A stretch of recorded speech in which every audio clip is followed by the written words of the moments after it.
राधे राधे दोस्तों, श्री राधे कृपा ज्योतिष में आपका हृदय से स्वागत है। दोस्तों, मैं हूं आपका एस्ट्रो मित्र पंडित ललित शर्मा। ज्योतिष और आध्यात्म की श्रृंखला में आपका स्वागत है। दोस्तों, आज जिस विषय पे हम लोग चर्चा करने के वाले हैं वो है विवाह। विवाह को लेकर हम चर्चा करने वाले हैं नवांश कुंडली के माध्यम से। वीडियो में बहुत ज्यादा लंबी नहीं करूंगा, अगर आजकल ज्यादा वीडियो लंबी कोई देखता नहीं है तो आपने अभी तक अपने इस चैनल को सब्सक्राइब नहीं किया है तो सब्सक्राइब कर दीजिए, बेल आइकन पे क्लिक कर दीजिए, ठीक है, ताकि आपको टाइम टू टाइम नोटिफिकेशन मिल सके। विवाह का सुख आप कैसे देखेंगे, वो भी नवांश कुंडली के माध्यम से, वो आज समझने का प्रयत्न करेंगे। ठीक है, अभी तक देखिए, आपने लगन कुंडली आपको देखनी ही देखनी है। अगर आप किसी के विवाह के बारे में, आप सुख के बारे में, विवाह के सुख के बारे में अगर आप देख रहे हैं तो सबसे पहले आपको लगन कुंडली देखनी है। लगन कुंडली में आप जो चीज देखोगे, आप नोट कर लीजिए आपको क्या क्या देखना है। लगन कुंडली में आपको शुक्र को देखना है। शुक्र के बाद आपको देखना है उसके चतुर्थ भाव को, लगन कुंडली के चतुर्थ भाव को देखना है। ठीक है, उसके बाद आपको देखना है मंगल को। शुक्र और मंगल का संबंध कैसा है। अगर दोनों पाप प्रभाव में नहीं है, शुक्र पाप प्रभाव में नहीं है, मंगल पाप प्रभाव में नहीं है, तो विवाह अच्छा जाता है। विवाह में किसी तरह की प्रॉब्लम्स नहीं आती हैं, हर्डल्स नहीं आती हैं। मंगल के आगे राहु नहीं है, मंगल के त्रिकोण में राहु नहीं है, मंगल के आगे शनि नहीं है, मंगल के साथ शनि नहीं है, मंगल के साथ केतु नहीं होना चाहिए, शुक्र के साथ राहु नहीं होना चाहिए, केतु नहीं होना चाहिए, शुक्र के त्रिकोण में कोई मैलेफिक ग्रह नहीं हो, क्योंकि शुक्र विवाह का कारक है। ये विवाह को चलाता है और विवाह को काफी अच्छा, मतलब आपकी मैरिटल लाइफ कैसी रहेगी ये डिपेंड करता है आपकी नेटल कुंडली के शुक्र को। शुक्र कारक है। ठीक है, उसके बाद आपको विवाह का सुख मिलेगा या नहीं मिलेगा, कैसा मिलेगा, कितना मिलेगा, आपको चेक करना है नवांश कुंडली में।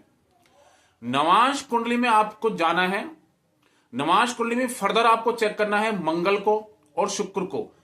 मंगल और शुक्र का आपस में संबंध कैसा है। मंगल और शुक्र का संबंध आपस में 6-8 का संबंध नहीं होना चाहिए।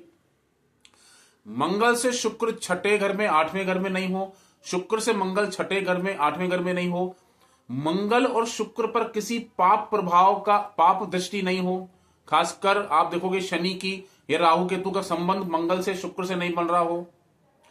नवांश कुंडली के छठे, 8वें, 12वें भाव का संबंध शुक्र से और मंगल से नहीं हो रहा हो। ठीक है, उसके बाद मेरे पास अधिकतर क्वेश्चन आते हैं, विवाह तो ठीक चल रहा है, विवाह तो ठीक है, बट विवाह का सुख नहीं है, मतलब मेरा पीस ऑफ माइंड डिस्टर्ब है अपनी शादी को लेकर, अपने विवाह को लेकर। विवाह चल रहा है, मेरा वर्षों से चल रहा है, 15 साल हो गए, 10 साल हो गए, लेकिन शादी को लेकर जो एक मेरे को सुख मिलना चाहिए, दो एक को मेरे को मानसिक शांति मिलनी चाहिए, वो मेरे को नहीं मिल पा रही। उसके लिए आपको चेक करना है नवांश के चतुर्थ भाव को। नवांश के चतुर्थ भाव पर अगर पाप प्रभाव है, मंगल का, शनि का, राहु का, तो आप जिस शादी में हो इस टाइम, उसमें आपका मन अशांत रहेगा। विवाह चल रहा है, विवाह टूटेगा नहीं, बट विवाह को लेकर कहीं ना कहीं आपको मानसिक पीड़ा झेलनी पड़ेगी, या आप झेलते आ रहे हो। आप चेक कर लेना, अगर आपके नवांश कुंडली के 10वें भाव में मान लीजिए बैठा हुआ है, सूर्य बैठा हुआ है, मंगल बैठा हुआ है, शनि बैठा हुआ है, और उसकी दृष्टि चतुर्थ भाव पे पड़ रही है नवांश कुंडली के, तो आपको विवाह के कारण आपकी मानसिक शांति में प्रॉब्लम आएगी। मतलब आपका पीस ऑफ माइंड डिस्टर्ब रहेगा आपकी शादी को लेकर। अगर यही आपके विवाह नवांश कुंडली के चतुर्थ भाव में क्रूर और पापी ग्रह बैठे हुए हैं, मान लीजिए राहु बैठा हुआ है, मंगल बैठा हुआ है, या शनि बैठा हुआ है, तो भी आप विवाह के कारण आपको विवाह का सुख नहीं मिलेगा। चल रही है शादी लंबे समय से चल रही है, बट वो मजा नहीं है, वो अंतरात्मा आपकी प्रसन्न नहीं है, आपका चित्त जो है वो बिल्कुल हैप्पी नहीं है, अंदर से आप अशांत हो। तो इस तरह से आपको चेक करना है, नवांश कुंडली के चतुर्थ भाव को चेक करिए। ये नवांश कुंडली जो है विवाह के, नवांश कुंडली आपकी शादी को दिखाती है, और नवांश कुंडली का चतुर्थ भाव आपके विवाह के सुख को दिखा रहा है कि सुख मिलेगा या नहीं मिलेगा।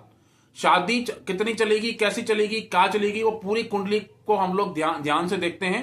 बट आपको इतना जरूर चेक करना है, नवांश कुंडली के चतुर्थ भाव को अच्छे से एनालिसिस करिए। किसी तरह की आपको कंसल्टेशन लेनी है तो डिस्क्रिप्शन में मेरा नंबर है, वहां जाके आप संपर्क कर सकते हैं। तो दोस्तों आज के लिए इतना ही। नेक्स्ट एपिसोड में किसी और टॉपिक पे हम लोग बात करेंगे। नमस्ते, राधे राधे, जय श्री राम।